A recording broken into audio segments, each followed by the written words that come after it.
قال رب اشرح لي صدري ويسر لي أمري واحلل عقدة من لساني يفقه قولي واجعل لي وزيرا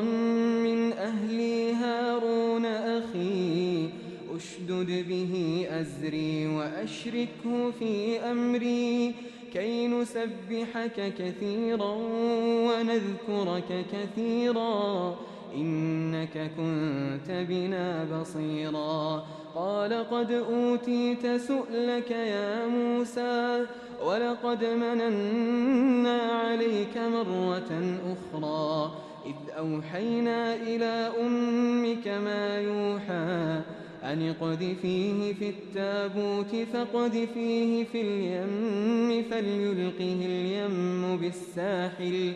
فليلقه اليم بالساحل يأخذه عدو لي وعدو له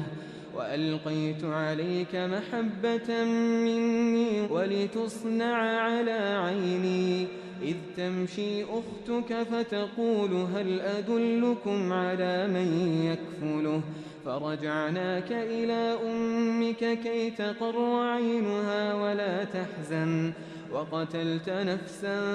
فنجيناك من الغم وفتناك فتونا فلبثت سنين في أهل مدين ثم جئت على قدري يا موسى واصطنعتك لنفسي اذهب أنت وأخوك بآياتي ولا تنيا في ذكري اذهبا إلى فرعون إنه طغى فقولا له قولا لينا لعله يتذكر أو يخشى قالا ربنا إننا نخاف أن يفرط علينا أو أن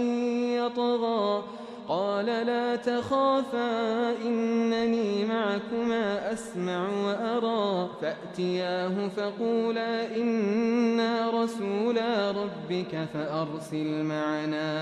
فأرسل معنا بني إسرائيل ولا تعذبهم قد جئناك بآية من ربك والسلام على من اتبع الهدى إنا قد أوحي إلينا أن العذاب على من كذب وتولى قال فمن ربكما يا موسى قال ربنا الذي أعطى كل شيء خلقه ثم هدى قال فما بال القرون الأولى قال علمها عند ربي في كتاب لا يضل ربي ولا ينسى الذي جعل لكم الأرض مهدا وسلك لكم فيها سبلا وأنزل من السماء ماء فأخرجنا به أزواجا من نبات